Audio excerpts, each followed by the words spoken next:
출애굽기 20장 20절부터 26절까지 제가 읽도록 하겠습니다. 여호와께서 모세에게 이르시되 너는 이스라엘 자손에게 이같이 이르라. 내가 하늘에서부터 너희에게 말하는 것을 너희가 친히 보았으니 너희는 나를 비겨서 은으로 신상이나 금으로 신상을 너희를 위하여 만들지 말고 내게 토단을 쌓고 그 위에 너희 양과 소로 너희 번제와 화목제를 드리라. 내가 무릇 내 이름을 기념하게 하는 곳에서 내게 강림하여 복을 주리라. 내가 내게 돌로 단을 쌓거든 다듬은 돌로 쌓지 말라. 내가 정으로 그것을 쪼으면 부정하게 함이니라. 너는 층계로 내 단에 오르지 말라. 내 하체가 그 위에서 드러날까 함이니라. 하나님께서 이스라엘 백성들에게 십계명을 주셨습니다. 20장 18절 보면은 뭇 백성이 우리와 번개와 나팔소리와 산의 연기를 본지라 그들이 볼 때 두려워서 떨었습니다. 백성들은 모세에게 얘기를 합니다. 당신이 우리에게 말씀하셔서 우리가 들으리이다. 하나님이 우리에게 말씀하시지 말게 하소서 우리가 죽을까 하나이다. 굳이 하나님에게로부터 직접 듣지 않아도 괜찮다는 거예요. 모세 당신이 말하는 거예요. 하나님의 음성을 직접 듣다가 보니까 너무 두려워서 하나님이 우리를 죽일까 두렵다는 것이죠. 20절 보면 모세가 백성에게 얘기를 합니다. 두려워 말라. 하나님이 강림하시면 너희를 시험하고 너희로 경외하여 범죄치 않게 하려 하심이라고 얘기를 합니다. 백성은 멀리 섰고 모세는 하나님의 계신 암흑으로 가까이 갔습니다. 요즘은 하나님의 하고 이렇게 쓰는 게 아니고 하나님이 계신 그렇게 번역을 하죠. 100년 전에 번역된 거라 이렇게 조사가 좀 제대로 번역이 안 되는 경우가 많이 있습니다. 이런 정도는 여러분들이 감안하시고 보시면 됩니다.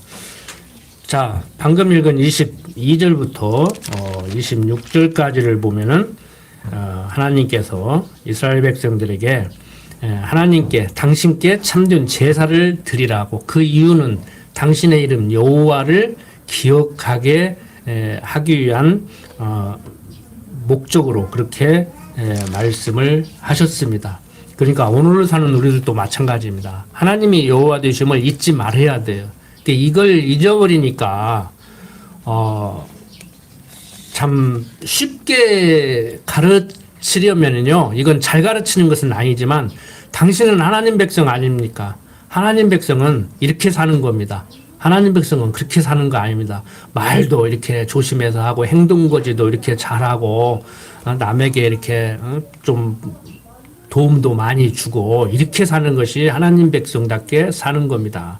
그렇지 않으면은 하나님이 가만 안 둘 거예요. 막 이렇게 엄포를 놔야 성도들이 뭔가 하려고 하고 그렇게 하는데 제가 볼 때는 너무 성경을 왜곡해서 잘못 가르치는 거예요. 이렇게 얘기하니까 교회를 한번 참석해보려고 하다가도 않는 분들도 있다고 그러는데 참 오죽 답답하면 그러겠어요. 어떤 분이 그러더라고요.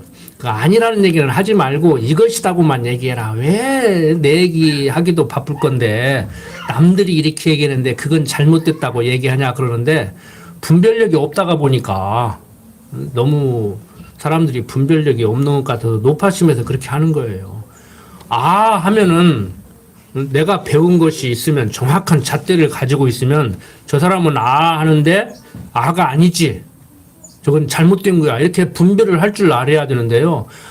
를 하든지 를 하든지 그런갑다 하고 그냥 어떤 그 자격증을 가진 강대상의 어떤 권위 이런 것에 눌려가지고 저 목사님은 저렇게 얘기하고 저 목사님은 저렇게 얘기하고 뭐 이 말도 맞고 저 말도 맞고 뭐 생각이 다르고 배운 게 다르고 성경 해석이 다르니까 굉장히 사람들이 너그러워요. 그런데 이건 너그러운 것이 아니에요. 비판 능력이 없기 때문에 그래요. 근데 사람들이 특히 한국 사람들이 이 언어에 지금 그냥 갇혀서 사는데 굉장히 언어가 혼란한 시대거든요. 사람들을 유혹하려면요 언어부터 혼란시켜요.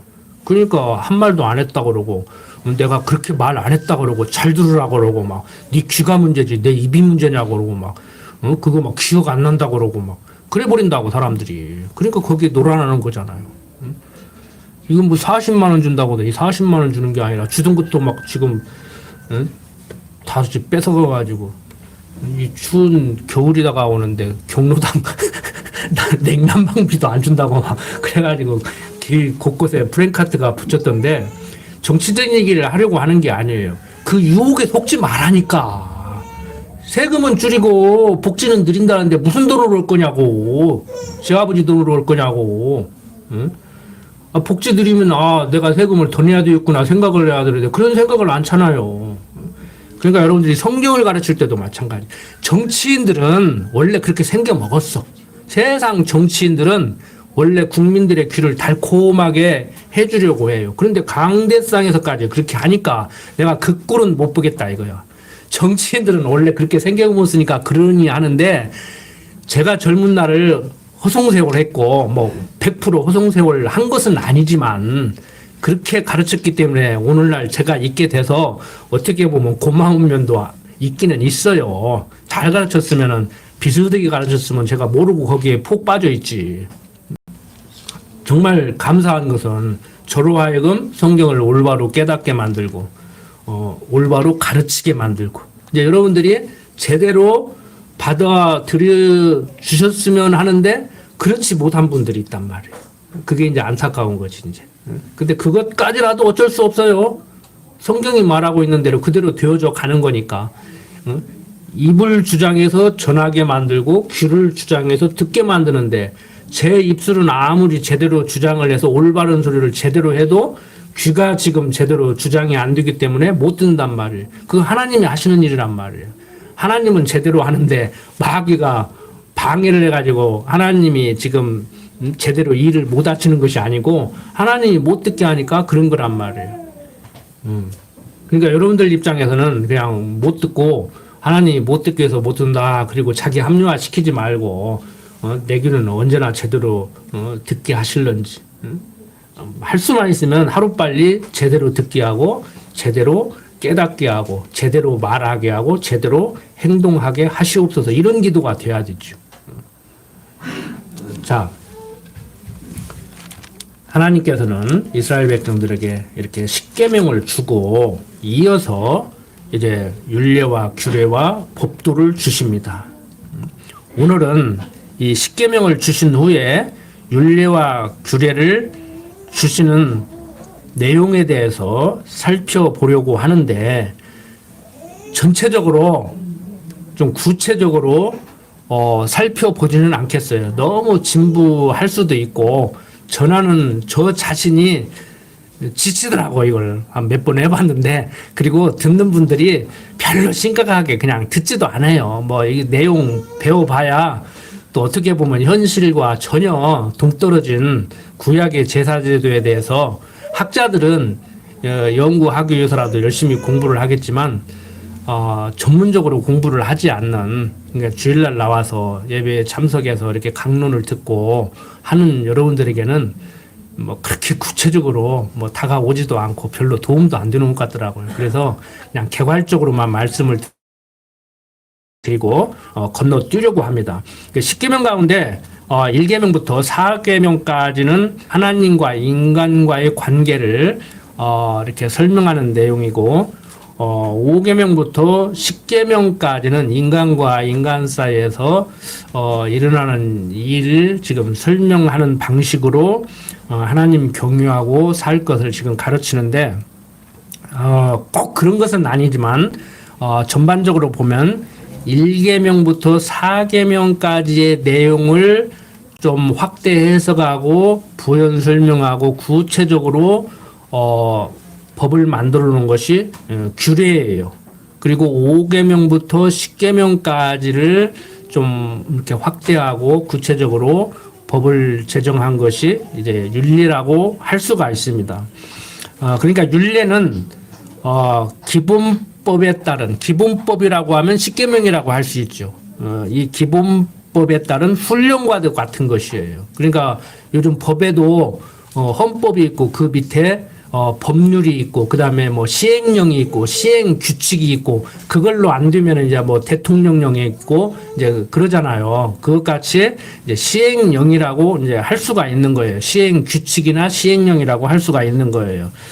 그래서 율법 역시 이 십계명과 다름없이 여호와 하나님을 잊지 않고 경유하며 섬기게 하시려는 목적으로 주신 거기 때문에 그 하위법이라고 할 수 있는 기본법에 따른 훈령이라고 할 수 있는 이 규례와 율례와 법도 역시 하나님을 섬기게 하는 목적으로 이렇게 주신 것이죠. 이걸 이제 구약의 이 제사 제도라든지 이런 것을 이제 신약으로 연결을 시켜야 되는데 간략하게 단마디로 말씀을 드린다고 하면은 예수 그리스도의 참 제사에 대한 모형과 그림자로 주시는 거예요. 이거 이제 하나하나 설명하려고 하다가 보면 미주알 고주알 하다 보면 이제 머리도 아프고 복잡하니까 이제 건너뛰려고 합니다. 21장부터 23장까지는 율법의 율례를 수여하시는 내용입니다. 그래서 먼저 이제 인적인 율례를 수여하시죠. 그래서 주인과 종의 관계에 대해서 그다음에 뭐 사법적인 거 그다음에 이제 뭐 가축에 대한 거, 그다음에 뭐 배상, 뭐 가축을 죽였을 때, 뭐 사람을 죽였을 때, 뭐 이런 배상 문제, 그다음에 뭐 정혼하지 않은 뭐 처녀와 동침하면 어떻게 해야 되냐, 무당이나 또 짐승과 어떻게 뭐 성관계를 하면 어떻게 해야 되느냐, 뭐 그다음에 약자에 대해서는 어떻게 해야 되느냐, 나그네는 어떻게 예우를 하고 과부는 어떻게 예우를 하고 가난한 자들은 어떻게 예우를 하고 뭐 재판장과 유사를 이렇게 비롯한 이러한 재물들 여러 가지 이렇게 얘기를 해 나가요. 그다음에 뭐 땅은 어떻게 경작해야 되느냐, 사람만 엿새간 일하고 하루 쉬는 것이 아니고 땅도 6년 동안 농사를 짓고 마지막 7년째는 뭐 쉬게 해라. 오늘날도 우리가 성경대로 하는 것은 아니지만 오랜 경험을 통해서 농부들도 그 윤작의 어떤 피해를 줄이기 위해서 같은 곡식을 계속 재배하는 것이 아니고 이번에는 무엇을 몇 년 심고 다음에는 다른 작물을 심는다든지 뭐 1년을 놀게 한다든지 그런 게 있잖아요. 그러니까 이 세상에서 필요한 먹는 거, 뭐 재판, 인간관계 이런 것은요, 잘 모르면 구약의 율법이 구약 성경에 있는 이 모세에게 준 윤리와 규례와 법도대로 하면 돼요. 그냥 뭘 먹어야 돼요? 그러면은 뒤에 나오잖아요. 뭐 굽 갈라진 것 먹어라, 갈라지지 않은 거 먹지 마라, 비늘 있는 것 먹어라, 비늘 없는 거 먹지 마라. 뭐 이런 대로 그냥 하면 큰 문제 없어요. 이것을 뭐 과학적으로 의학적으로 뭐 근거를 대라 그러면 내가 따르겠다 뭐 얘기하고 어쩌고 저쩌고 하는데요. 잘 모르면 그냥 100% 우리는 믿습니다 하고 누구 말대로 성경이 말하는 대로 하면 돼요. 근데 요즘 어디 그래요 사람들이 뭐 추어탕이 뭐가 좋다 뭐 뱀장어가 좋다 뭐 그러니까 요즘 뭐 남자는 정력 여자는 미용 하면은 다 잘 팔리잖아요. 그러니까 요즘 베스 안 지금 처리가 곤란하니까 뭐 잡으면 5,000원 주고 어쩌고 뭐 하더니 안 되니까 요즘 자꾸 이제 방송에서 얘기하잖아요. 베스고기가 얼마나 맛있는데 원래 한국의 단백질을 해결하려고 수입해서 가지고 온 거야. 그런데 몇십 년이 지나가도 그것은 그냥 잘 안 먹어. 우리 까마고기, 비둘기고기, 뭐 까치고기 이런 거 안 먹듯이. 그러니까 지금 먹게 하려고 방송에서 계속 지금 내보내잖아요. 지금 막 인류 요리사들을 동원해가지고.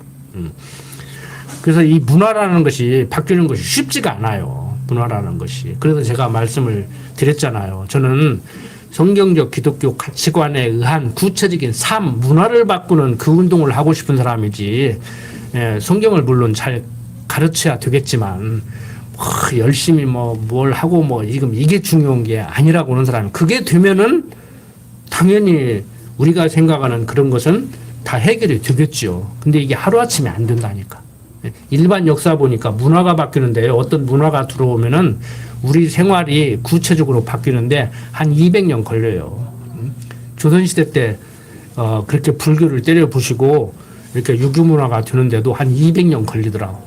그러다가 막 꼽히다가 이제 송시열이라는 사람이 나타나가지고 유교를 엉망진창으로 만들어가지고 여자들 힘들게 만들어버리더니 그냥 스스로 망하고 이제 조선 말기에 기독교가 들어와서 이제 한 100년 거의 됐는데 천주교가 들어온 건 벌써 200년이 넘었는데 기독교 문화 별로 바뀐 거 없잖아요.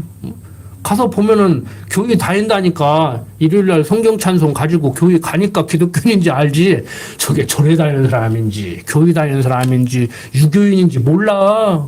애들 엄마 모여가지고 애들 교육 얘기하면은 다 똑같아. 구별이 안 돼. 나는 구별이 돼야 된다고 생각하는 사람이거든요. 아, 저 사람은 기독교인이구나 말하는 거 보니까 저 사람은 불교인이구나 저 사람은 유교인이구나 이게 구별이 돼야 된다니까. 근데 그 구별이 안 돼. 그래서 문제인 거예요 지금. 우리 교인들은 조금 구별이 되겠죠. 잘 들어보면 구별이 될 거예요. 배운 게 있기 때문에. 우리 자녀들을 어떻게 교육시켜야 되는가. 우리는 결혼할 때부터 얘기를 한다고 하면은 배우자를 어떤 사람을 내 적당한 배우자로 여기는가. 그 다음에 자녀들은 어땠으면 좋겠는가. 그래서 입시 지도는 어떻게 해야 될 건가. 직장은 어떤 직장을 가지고 살면은 괜찮겠는가? 돈은 어느 정도나 있으면 되겠는가? 집은 어느 정도 규모면 되겠는가? 옷은 어느 정도 입으면 되겠는가? 먹는 건 어느 정도 먹으면 되겠는가? 그렇게 사는 거예요. 근데 저 같은 사람은 뭐가 명품인지도 모르고, 20년, 30년 된 옷을 입고 다녀도 부끄럽지도 않고, 막 저는 옷이 많으면 오히려 정신 사나 막 두 벌만 있어도 정신 사나 이걸 입어야 되는가 저걸 입어야 되는가 단벌 하나 속 편하게 마음 편하게 그냥 걸치고 다니면 된다고 생각하는 사람이거든요. 그러니까 제 생각만이 옳다는 얘기는 아니에요. 제 생각만이 옳다는 얘기는 아니에요. 여러분들의 생각을 주의 보려고 하지 마세요. 상대한테 그냥 각자 알아서 사는데 저는 그렇게 정리를 하고 살아간다는 거예요. 세상 사람들하고 다르게 살아간다는 거예요. 이렇게 얘기하니까 저 잘났다고 한다고 그러는데 저는 잘났다고 하는 얘기가 아니고 세상에서 잘났다고 자랑을 하면 명품을 입고 차를 멋진 거 타고 다니고 좋은 집에서 살고 그렇고 살고 폼을 딱 재고 다니냐 이게 잘났다고 하는 것이지 저는 그런데 관심을 안 둔다는 얘기예요. 그것까지라도 잘났다고 하면은 그 정도 잘난 체 좀 하면 되잖아요. 그 정도야 애교로 봐줄 수 있잖아요. 자 어쨌든 간에 이렇게 윤례와 규례와 법도를 주는데 이것 자체를 오늘을 사는 우리들이 꼭 제사 제도를 지키고 할 필요는 없겠지만 우리 생활과 밀접하게 관계가 있는 것 가난한 사람을 어떻게 대할 건가 병든 사람을 어떻게 대할 건가 과부를 어떻게 대할 건가 나그네를 어떻게 대할 건가 이런 건 현실적인 문제잖아요. 그런 것은 얼마든지 재해석을 해서 우리가 지혜롭게 성경에 가깝게 성경에서 말하고 있는 것과 가깝게 할 수가 있자는 거예요. 이제 그런 걸 하자는 것이죠. 이제 구약의 제사를 회복하자는 얘기가 아니고 아직은 그것은 이스라엘 유대족들도 아직 못 하고 있는 거니까. 24장에 넘어가 보면은 규례 수여를 준비하고 있습니다. 이제 앞에서 21장부터 이제 이러저러한 율례를 수여했고 이제 24장에 넘어가 보면은 이제 규례를 수여 준비를 합니다. 또 모세에게 이르시되 너는 아론과 나답과 아비우와 이스라엘 장로 70인과 함께 여호와에게로 올라와 멀리서 경배하고 너 모세만 여호와에게 가까이 나오라. 그들은 가까이 나오지 말며 백성은 너와 함께 올라오지 말지니라. 모세가 여호와의 모든 말씀과 그 모든 율례를 백성에게 고하며 그들이 한 소리로 응답하여 가로되 여호와의 명하신 모든 말씀을 우리가 준행하리다. 모세가 여호와의 모든 말씀을 기록하고 이른 아침에 일어나 산 아래 단을 쌓고 이스라엘 12지파대로 12기둥을 세우고 이스라엘 자손의 청년들을 보내어 번제와 소로 화목제를 여호와께 드리게 하고 모세가 피를 취하여 반은 여러 양푼에 담고 반은 단에 뿌리고 언약서를 가져 백성에게 낭독하여 들리매 그들이 가로되 여호와의 모든 말씀을 우리가 준행하리이다. 모세가 그 피를 취하여 백성에게 뿌려 가로되 이는 여호와께서 이 모든 말씀에 대하여 너희와 세우신 언약의 피니라고 말씀을 하고 있습니다. 자, 장로와 백성은 경계하고 모세만 가까이 오라고 명하셨고 모세가 산 아래 단을 쌓고 백성에게 언약의 피를 뿌렸습니다. 자, 12절부터 18절 보면은 명대로 모세만 이제 산 위에 올라 밤낮 40일을 머물게 되죠. 그래서 25장부터 27장까지 보면은 성막의 규례를 수여해요. 그러니까 앞으로 성막을 짓는데, 그러니까 성막이라고 하면은 광야 40년 생활 필요한 하나님의 이름을 두기 위한 성막이죠. 그리고 이게 이제 가나안 땅에 들어가면은 솔로몬이 진 솔로몬 성전으로 이렇게 바뀌게 됩니다. 그런데 그것은 신약 시대에 와서 무엇을 예표한다고 그랬어요? 주님의 몸된 교회, 참 성전을 얘기하는 거예요. 그러니까 이 건물이 성전은 아니에요. 그리스도를 머리로 한 우리 지체된 성도들의 이 모임, 이게 성전이에요. 그러니까 우리가 그러잖아요. 예배당 지차고 성전 허물지 말자. 성전 허물지 말자. 그러니까 지체들끼리 이 다투는 것은요, 어떤 상태로 이해하시면 되느냐면요, 이 지체들끼리 서로 호호 불고 아끼고 추우면은 부비고 입으로 호호하는 것이 아니고, 왼손이 아픈데 오른손이 아프냐? 나는 안 아픈데 참 힘들겠다. 고생 좀 하겠다. 야, 너 고생 좀 해봐라. 이런 식이 든다고 생각하시면 돼요. 이게 지난번에도 말씀을 드렸지만 한 몸이라고 하는데 부부는 일심동체라고 하는데 기독교에서는 그리스도를 머리로 주님의 몸된 교회 성도들은 각 지체라고 그러는데 이게 와서 닿지를 않아. 이론적으로 확실히 알아도 삶 속에서 이게 구체적으로 와서 닿지가 않으니까 기독교가 뭐 박애주의도 아니고 사랑을 앞세워서 사랑 타령 해야 되는 것도 아니지만 대부분의 기독교가 사랑의 종교라고 해가지고 사랑 타령 하잖아요. 그런데 교회가 그냥 사랑으로 넘쳐요? 그러지 않잖아요. 제가 우스갯소리로 그러잖아요. 해병 전우회나 어떤 친목단체 동호회만 또 못 오다 그러잖아요. 세상적으로 보면. 동호회 한번 가보세요. 막 물고 뜯어요. 난리들도 아니요. 그리고 막 자기 가지고 있는 지식을 막 다 동원해가지고 막, 응? 아이디를 주고 막 어떤 새로운 장비 나오면 그거 소개해주고 난리들도 아니요. 근데 여러분들 모이면은 막, 응? 새로운 사람 오면은 복음을 얼마나 제대로 가르쳐주고 전도국에서 얼마나 정열을 쏟고, 응? 막 그거 별로 안 그러잖아요. 진짜 동호회 활동하시는 분들 계시겠지만 뭐 보링 동호회 뭐 기타 동호회 뭐 산악 동호회 그런데 한번 가보세요. 얼마나 난리들인가. 막 돈도 아끼지도 않아. 그러니까 제가 여러분들 신앙생활 잘못하신다고 책망을 하는 게 아니고 제가 그랬잖아요. 우리가 남이냐? 응? 세상 정치인들은 그렇게 하면 안 되지만 우리는 진짜 우리가 남이냐 해야 된다고. 그런 것에 대한 모형과 예표로서 이렇게 규례를 주는 거란 말을. 그러니까 이 성막을 짓는데요. 모든 그 식양, 요즘 말하면 설계도, 그 다음에 이 건축 설계도가 나오면 시방서라는 게 있거든요. 막 뭐 형광등은 무슨 제품으로 막 구체적으로 이렇게 설계도를 보면은 그런 게 다 나와 있거든요. 이제 업자들이 이제 제대로 설계도들을 안 해주니까 문제지. 그러니까 이 성막 짓는 것도 구체적으로 다 해준다고.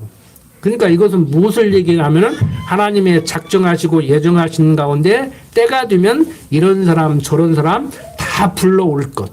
그러니까 군옥교회가 지상에 존재하는 한 이 지상에서 군옥교회에 출석할 사람들은 다 정해져 있는데 그 사람들이 때가 되면 오는 거야.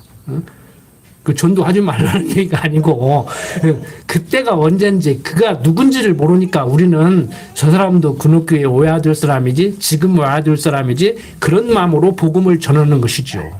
그러니까 전했는데 안 온다고 속상해하고 그 사람을 미워할 필요도 없고 안 전해도 올 사람은 오니까 전할 필요 없다고 해도 그것도 문제야.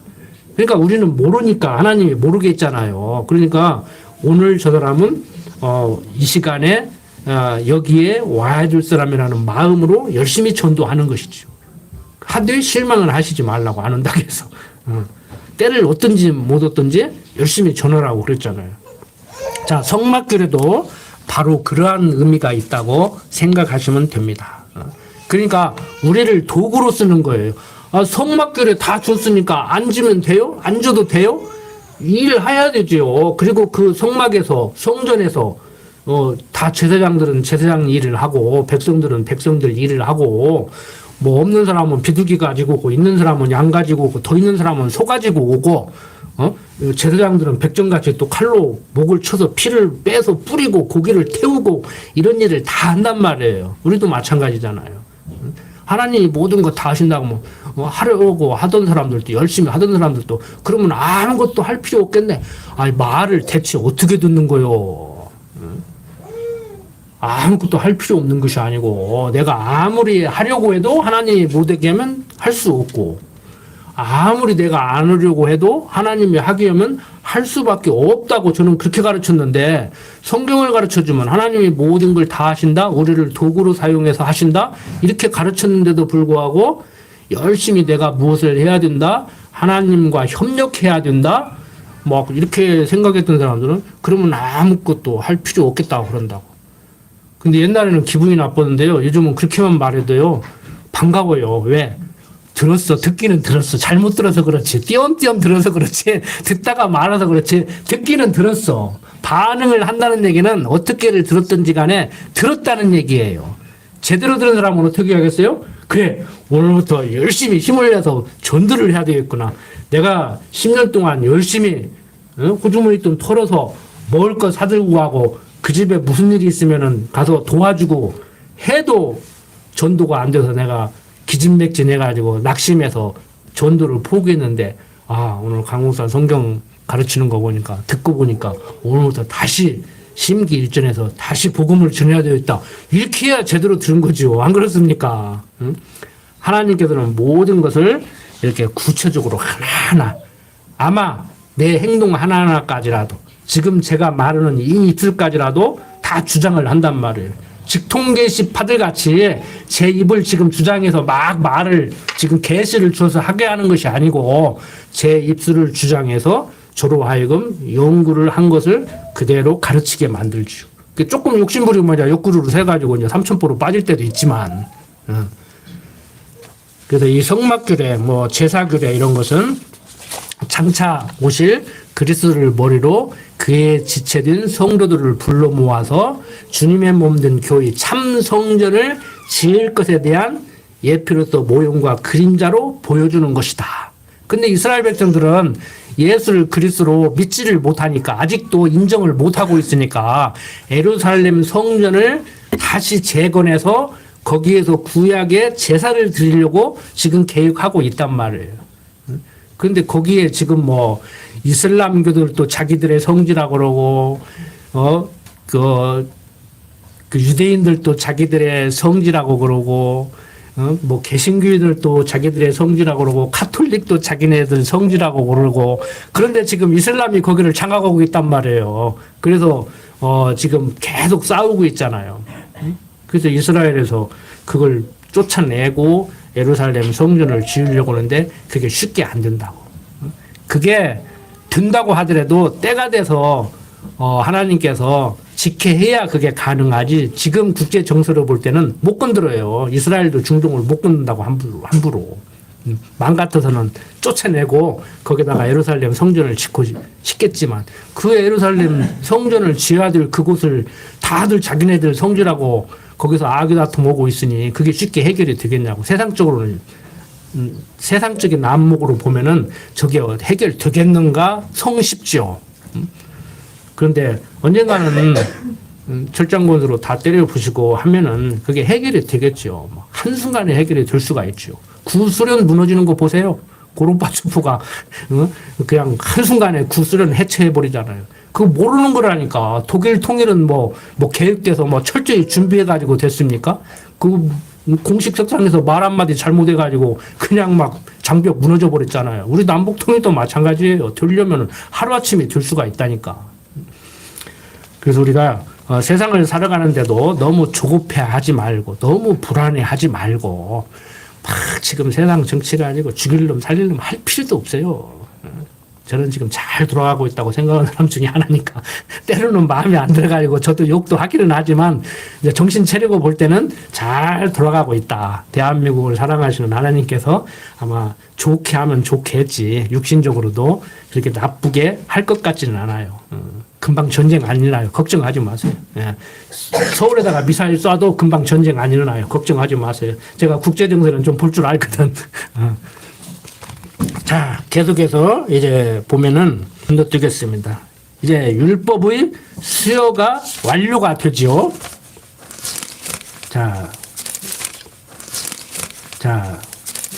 31장에 보면은 자, 여호와께서 모세에게 일러 가라사대 내가 유다 지파 훌의 손자요 우리의 아들인 부살레를 지명하여 부르고 하나님의 신을 그에게 충만하게 하여 지혜와 총명과 지식과 여러 가지 재주로 공교한 일을 연구하여 금과 은과 노스로 만들게 하며 보석을 깎아물리며 나무를 새겨서 여러 가지 일을 하게 하고 내가 또 단 지파 아이사막의 아들 오홀리압을 세워 그와 함께 하게 하며 무릇 지혜로운 마음이 있는 자에게 내가 지혜를 주어 그들로 내가 내게 명한 것을 다 만들게 할지니 곧 효막과 증거궤와 그의 속지소와 효막의 모든 기구와 상과 그 기구와 정금 등대와 그 모든 기구와 분향단과 번제단과 그 모든 기구와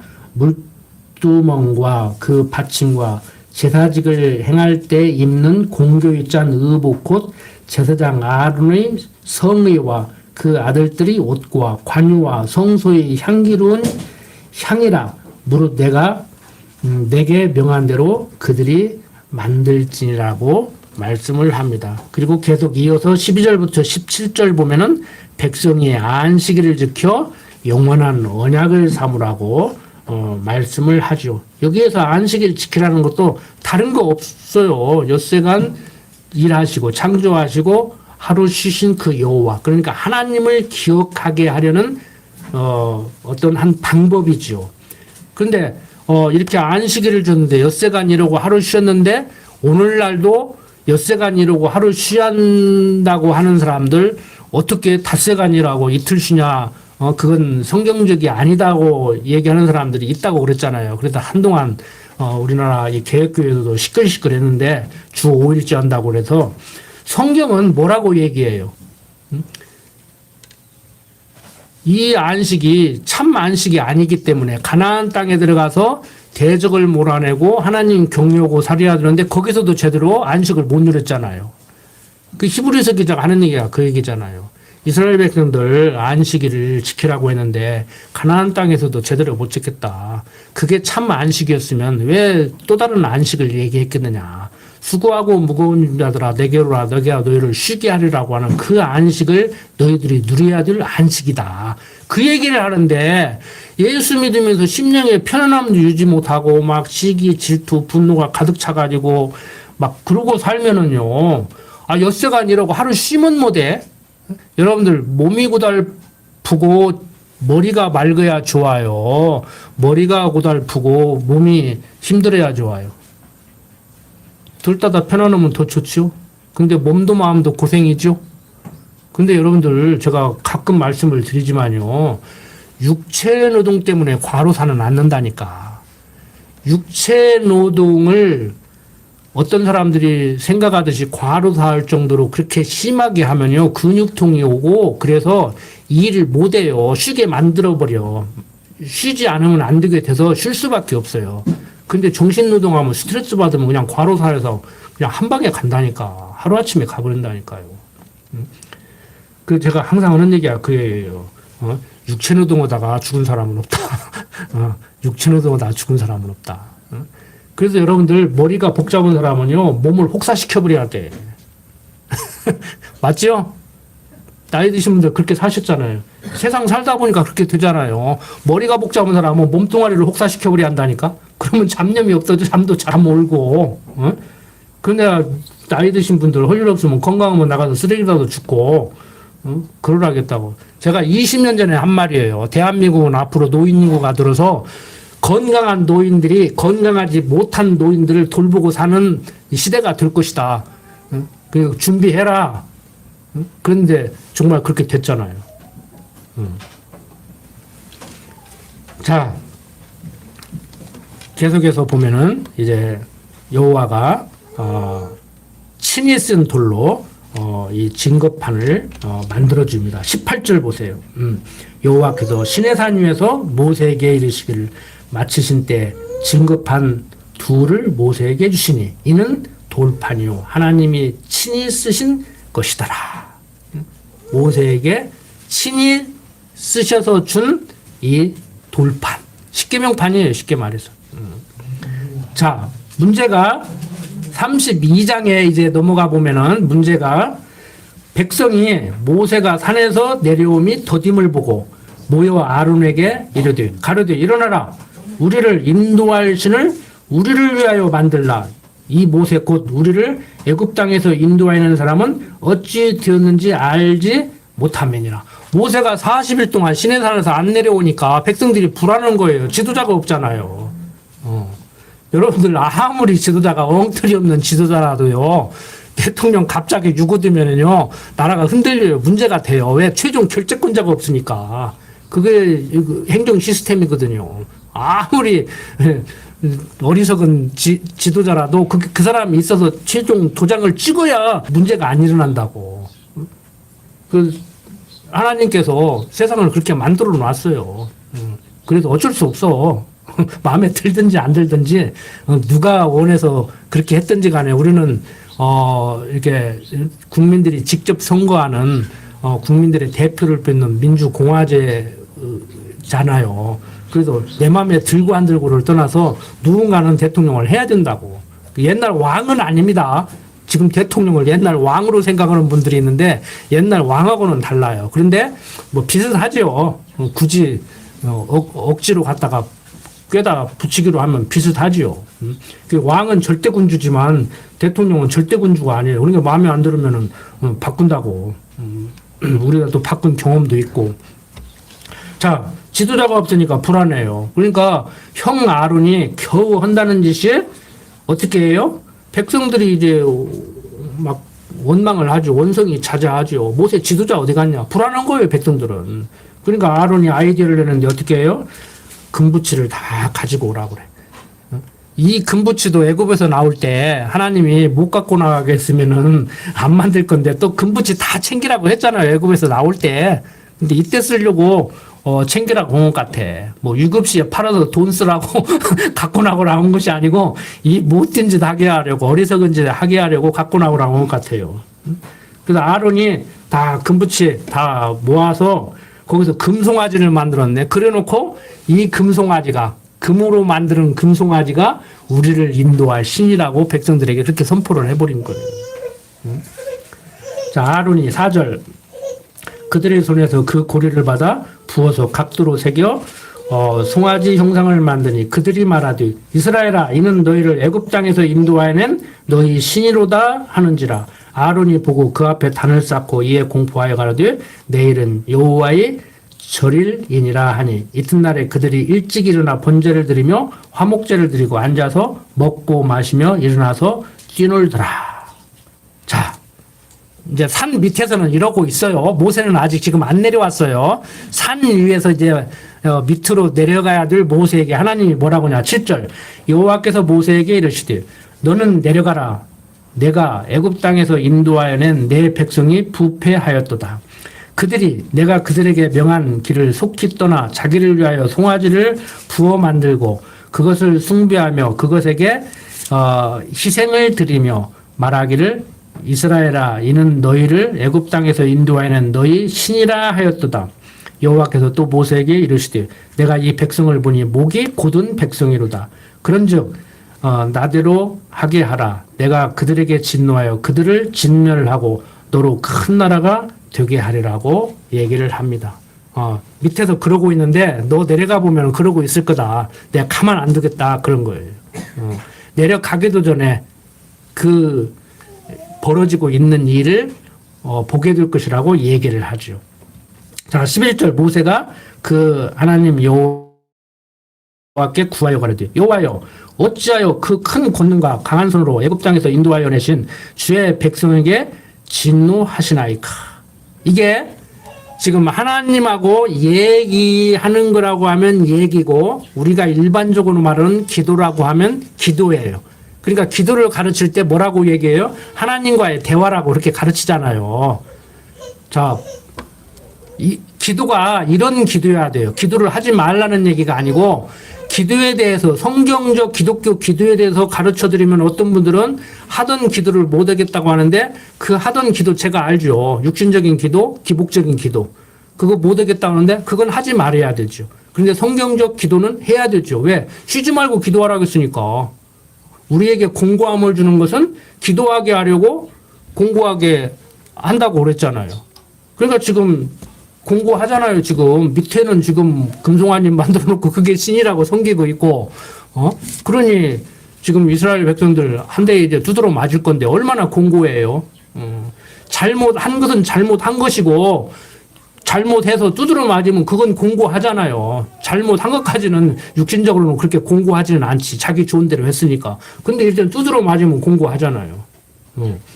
자, 그때 이제 기도하는 거예요. 내가 뭐 잘못했다고 때려. 아이고 죽겠네. 잘못했어서 그렇지. 그렇게 많이 때려. 이런 문제가 아니라니까. 자, 모세가 그 하나님 여호와께 얘기를 하는 거예요. 여호와여 어찌하여 그 큰 권능과 강한 손으로 애굽 땅에서 인도하여 내신 주의 백성에게 진노하시나이까. 이게 무슨 얘기예요? 아니 그 강한 팔로 애굽에서 불러내 여기까지 데리고 왔으면서 잘못 좀 한다고 그렇게까지 할 필요 있냐 이 소리예요 지금.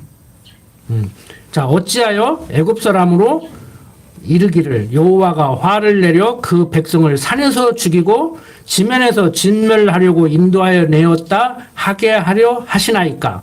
주의 맹렬한 노를 그치시고 뜻을 돌이키사 주의 백성에게 이 화를 내리지 마옵소서. 자, 근시안적으로 보면은 시간적으로 가깝게 보면은 어떤 뜻에서 돌이킨 거예요? 금송아지 만들었다고 가만 안 두겠다고 한 그 뜻에서 돌이킨 거죠. 그런데 엄격히 얘기해서 뜻 돌이켰어요? 안 돌이켰어요? 원래 애굽에서 불러내기 전에, 아니 애굽의 종살이 하기도 전에 아브라함에게 약속했잖아요. 아니 아담에게 약속했잖아요. 생육하고 번성하고 땅을 정복하고 다스리게 하겠다고. 하나님 백성으로 영원히 살게 하겠다고. 절대 버리지 않겠다고. 하나님이 당신이 약속대로 이루어주겠다고 했잖아요. 그게 모세가 그것을 근거로 지금 기도하는 거예요. 아니 애굽에서 불러내서 여기서 죽이면은 인도에 갈 능력이 없으니까 죽였다고 할 수도 있고 백성들이 잘못했다고 죽이면은 언제는 잘해서 여기 데리고 나왔습니까? 백성들이 기회만 있으면은 거기서는 고기라도 얻어먹고 애굽에서 바로를 섬길 때가 훨씬 좋았다. 우리 굶어 죽이려고 여기 데리고 나왔냐. 죽으면은 묻어줄 곳이 없어서 데리고 나왔냐고 하고 원망했는데 여기서 백성들이 좀 잘못 좀 했다고 죽이면 이거 어떻게 됩니까? 하나님 당신이 좀 우스운 분이 되는 거 아닙니까? 이 얘기예요 지금 모세의 기도는. 그러니까 하나님께서 대체 그렇지. 여기서 다 죽이면 안 되지. 나는 약속대로 이루는 여호와니까 약속을 지켜야 맞지. 이거예요. 이런 의미예요. 뜻을 돌이켰다는 얘기가. 우리들의 누구의 기도는 하나님 뜻도 돌이킨다고. 아니에요. 원래 뜻대로 하라는 그 기도 때문에 죽인다고 한 그 뜻을 돌이키는 것이지 원래 뜻은 안 바꾼다니까. 그래서 성경이 얘기하는 거예요. 인간과 인간의 약속도 함부로 취소하고 바꾸지 못하는데 하나님이 그러겠느냐. 절대 하나님 그런 분 아니다. 자, 13절. 주의 종 아브라함과 이삭과 이스라엘을 기억하소서. 주께서 주를 가리켜 그들에게 맹세하여 이르시기를 내가 너희 자손을 하늘의 별처럼 많게 하고 나의 허락한 이 온 땅을 너희의 자손에게 주어 영원한 기업이 되게 하리라 하셨나이다. 여호와께서 뜻을 돌이켜사 말씀하신 화를 그 백성에게 내리지 아니하시니라. 모세가 돌이켜 산에서 내려오는데 증거의 두 판이 그 손에 있고 그 판의 양편 이편 저편에 글자가 있으니 그 판은 하나님이 만드신 것이요 글자는 하나님이 쓰셔서 판에 새기신 것이더라. 여호수아가 백성의 떠듦을 듣고 모세에게 말하되 진중에서 싸우는 소리가 나나이다. 모세가 가로되 이는 승전가도 아니요 패하여 부르짖는 소리도 아니라 나의 듣기에는 노래하는 소리로다 하고 진에 가까이 이르러 송아지와 그 춤추는 것을 보고 대노하여 손에서 그 판들을 산 아래로 던져 깨트리니라. 모세가 그들이 만든 송아지를 가져 불살라 부수어 가루를 만들어 물에 뿌려 이스라엘 자손에게 마시우니라. 모세가 아론에게 이르되 이 백성이 내게 어떻게 하였기에 내가 그들로 중주에 빠지게 하였느냐. 아론이 가르되 내 주여 노하지 마소도 이 백성의 악함을 당신이 아나이다. 그들이 내게 말하기를 우리를 위하여 우리를 인도할 신을 만들라. 이 모세 곧 우리를 애굽 땅에서 인도하여낸 사람은 어찌 되었는지 알 수가 없노라 하기에 내가 그들에게 이르기를 금이 있는 자는 빼어내라 한즉 그들이 그것을 내게로 가져왔기로 내가 불에 던졌더니 이 송아지가 나왔나이다. 거짓말을 이렇게 또 둘러붙여요. 막상 동생 모세가 와서 따지니까 두렵던가 보죠. 모세가 본즉 백성이 방자하니 이는 아론이 그들로 방자하게 하여 원수에게 조롱거리가 되게 하였습니다. 이에 모세가 진문에 서서 가로되 누구든지 여호와의 편에 있는 자는 내게로 나아오라 하매 레위 자손이 다 모여 그에게로 오는지라. 모세가 그들에게 이르되 이스라엘 하나님 여호와께서 이같이 말씀하시기를 너희는 각각 허리에 칼을 차고 진 이 문에서 저 문까지 왕래하며 각 사람이 그 형제를 각 사람이 그 친구를 각 사람이 그 이웃을 도륙하라 하셨느니라. 레위 자손이 모세의 말대로 행하며 이날에 백성 중에 3,000명가량이 죽인 바 된지라.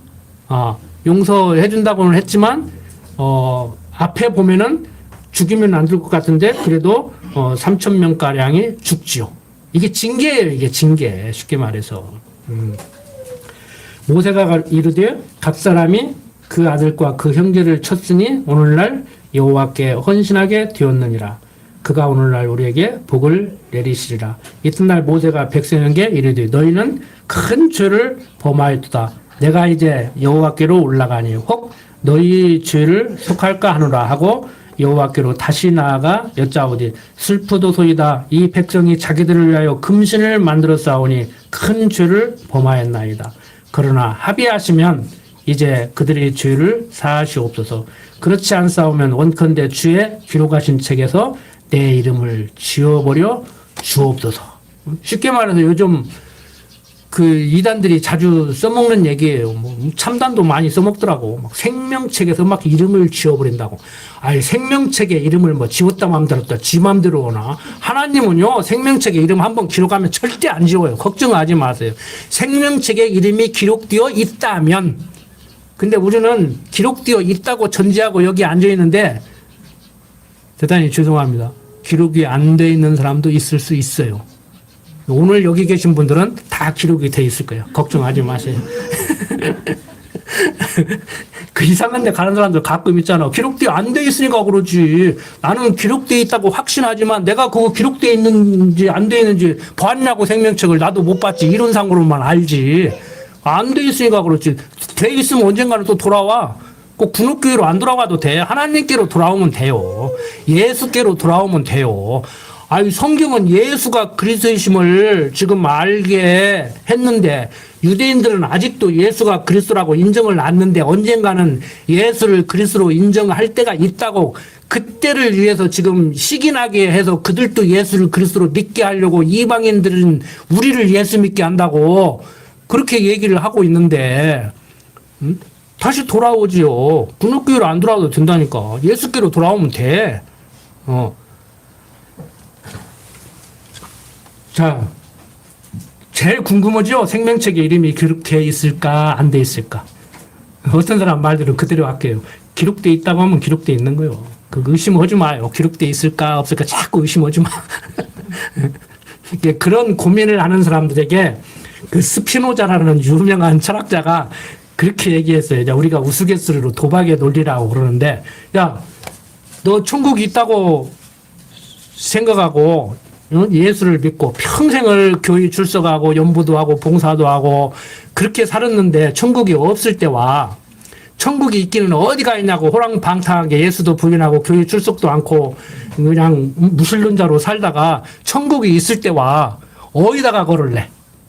너 도박 패라고 하면 너 어디다 걸을래? 여러분들 같으면 어디에 걸겠어요?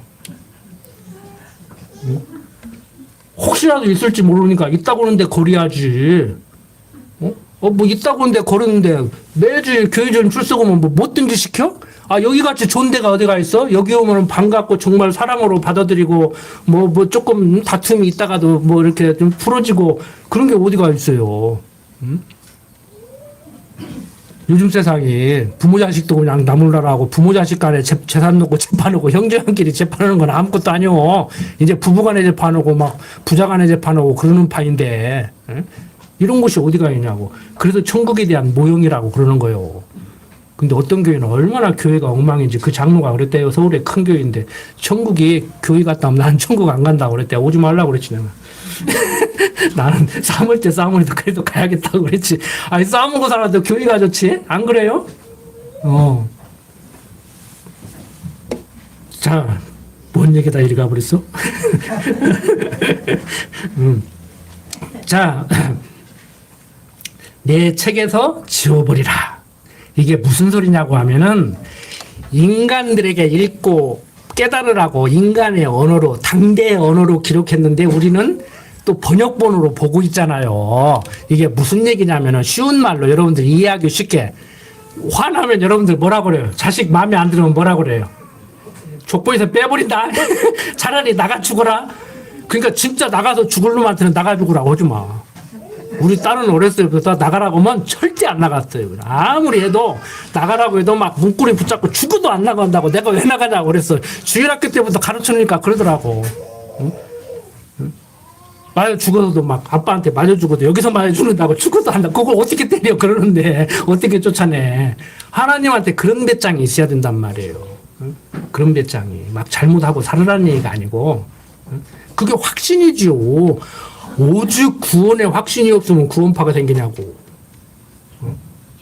장로교인들이 다른 감리교나 침례교나 뭐 천주교가 그런 사람들은 잘못하면 잘못하다가 간다고 하니까 그러는데 우리는 칼빈주의 5대 교류를 가르치고 배우는 장로교에서 정통 우리는 리폼도 시오리 개혁주의잖아요. 에반겔리온도 아니고 너도 옳고 나도 옳고가 아니고 내 마음만 옳고가 아니고 성경 봐라. 성경대로 가르치고 배우자. 응? 내가 잘못 가르치니까 쓰면 덤벼 들어라. 내가 고칠게 하는 거잖아요. 우리는. 응? 아, 지금까지 전통적으로 선배들이 가르쳐 와서도 이건 아니다. 선배가 잘못 깨달았다면 고쳐야 돼요. 그게 그 리폼 한다고 그러잖아요. 리폼. 그런데 생명책에서 뭐 늦다 뺐다 하고 뭐 하나님한테 조금 잘못하면은 뭐 11주 좀 뛰어먹었다고 주일 성수 좀 안 했다고 뭐 생명책에서 빼버려요? 말도 안 되는 소리지. 그런 하나님은 믿으면 안 되지. 믿을만 한 분입니까? 아니잖아요. 아, 학교 성적 좀 덜 받아왔다고 말 좀 안 들었다고 거짓말 좀 했다고 친구하고 싸웠다고 집에서 쫓아내고 그러면은 그건 아니지. 그게 무슨 부모야. 자, 34절. 이제 가서 내게 말한 곳으로 백성을 인도하라. 내 사자가 내 앞서 가리라. 그러나 내가 보응할 날에는 그들의 죄를 보응하리라. 여호와께서 백성을 치시니 이는 그들이 아론이 만든 바 그 송아지를 만듦이었음이더라. 자, 갈라디아서 3장 10절 봅시다.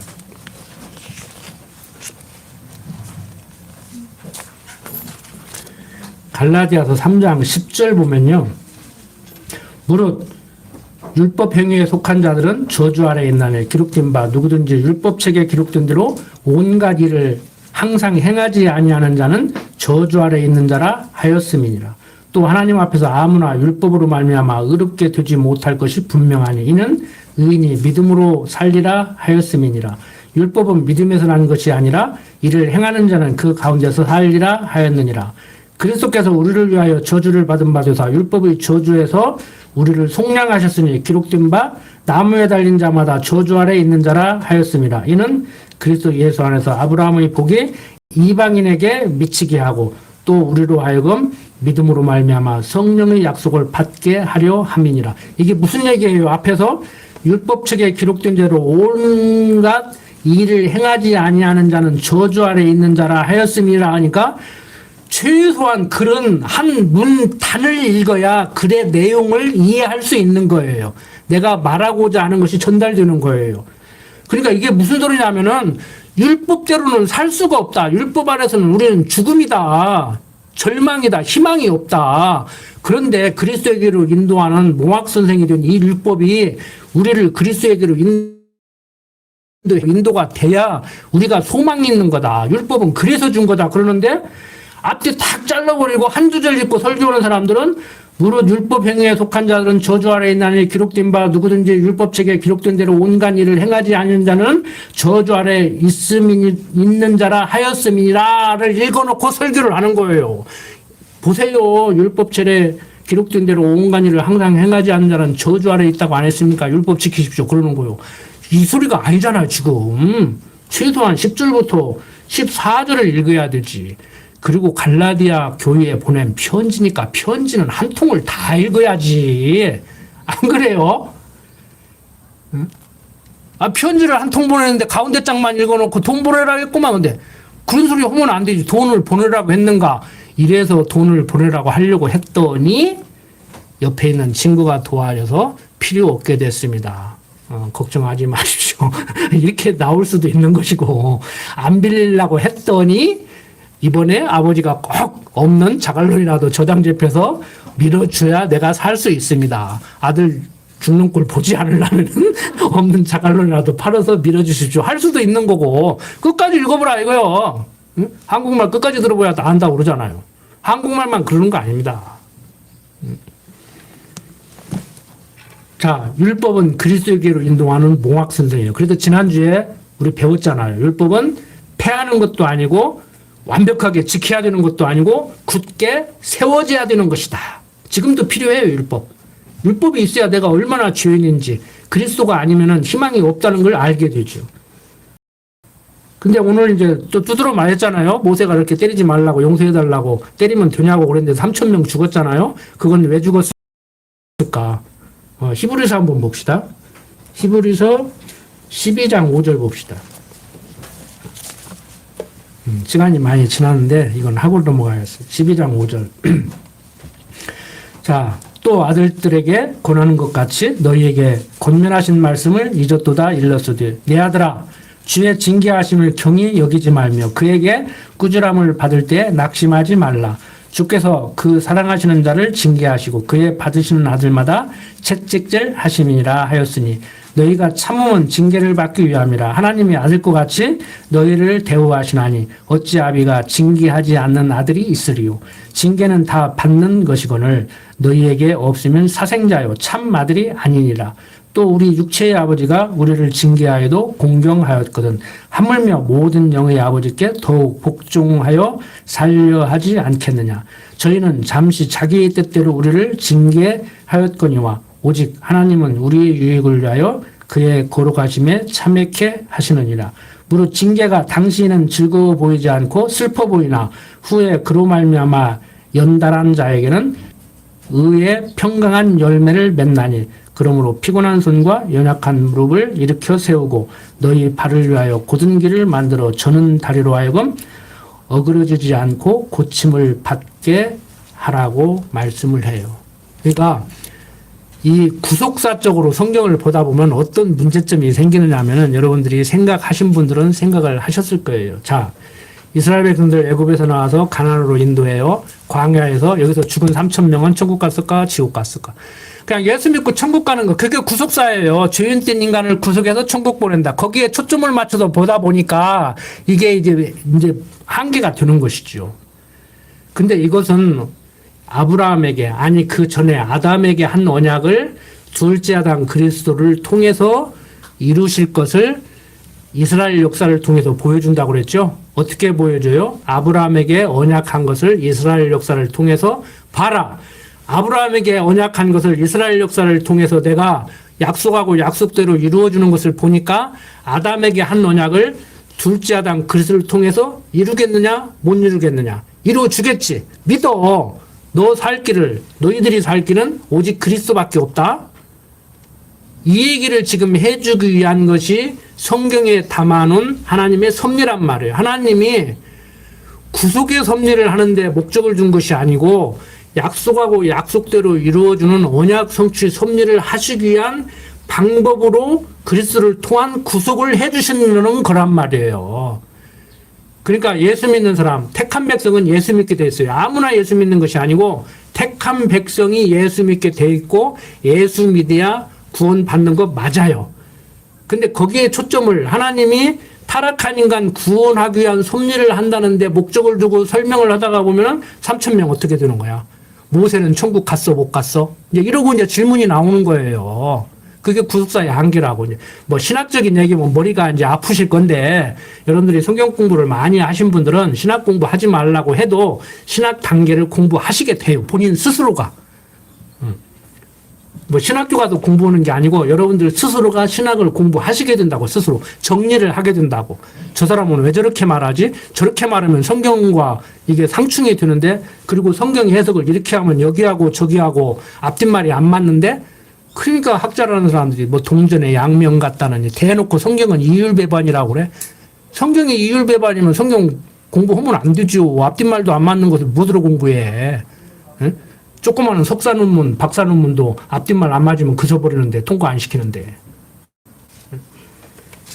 이스라엘 역사를 통해서 섭리하시는데 불순종한 백성들 죽이는 것은 오늘 사는 우리들에게는 어떻게 적용을 하고 해석을 해야 되느냐 하면은 히브리서 기자가 말하는 대로 징계가 온다는 거예요. 잘못했을 때 그냥 안 넘어가요. 아들이 아니라면은 옆집 애라면 그냥 못 본 체 하는데 내 아들이기 때문에 회초리를 들듯이 징계를 하신다고. 그리고 하나님께서 사용하시기 위한 그릇으로 사용하시기 위해서 경건의 연습을 시킨다고. 금메달 따게 하기 위해서 열심히 연습을 시키듯이. 그러니까 성도에게는 하나님의 택한 백성에게는 경건의 연습, 징계가 있어요. 형벌은 없어요. 형벌은 지옥 보내는 거예요. 천국 보내려고 했다가도 말 안 들으니까 지옥 보낸다 이런 것은 없다고. 그러니까 신학적으로 알미니안주의자들은 뭔가 이유가 있으니까 그것을 근거로 택했고 예수 믿게 했고 예수 믿게 했는데 하나님 백성답게 살지 않으면 또 잘라버린다. 생명책에서 지워버린다. 이게 알미니안주의고 칼빈주의는 무조건 선택, 전적 타락, 완전히 타락해서 예수 믿을 능력도 없는 나를 선택했고 예수 믿게 했어요. 하나님이 한 번 사랑을 쏟아 부으면은 받고 싶다고 받고 받기 싫다고 안 받는 것이 아니고 불가항력적 은총 받을 수밖에 없어. 그리고 한 번 하나님의 은총을 받으면 하나님이 은총을 주면 성도의 견인 아무리 잘못했어도 천국 보내요. 그러면 잘못하고 살아도 되겠구나. 잘못하고 사세요. 그건 내 마음대로 드는 거. 그것도 아무나 못 한다니까. 예? 오늘부터 내가 강도질하고 먹고 살아야겠다. 오늘부터 내가 소매치기하고 먹고 살아야겠다. 작심하고 나가서 한번 해보시라니까 아무나 할 수 있는가? 안 돼요. 그것도 돈 꺼주고 돈도 못 받는데 사람들이. 예? 못 받아요. 못 받는 사람은. 여러분들 제가 드리고 싶은 말씀은 뭐냐. 다른 거 없습니다. 하나님의 사랑은 영원하다. 한 번 약속하면 절대 변하지 않는다. 그거 믿으세요. 나중 어떻게 되는지 몰라도 지금 예수 믿습니까? 아멘 안는 거 보니까 안 믿는 거네. 걱정하지 마세요. 잘못하다가 지옥 갈까 봐서 걱정하지 마세요. 응? 제가 이런 말을 참 하기 조심스러워요.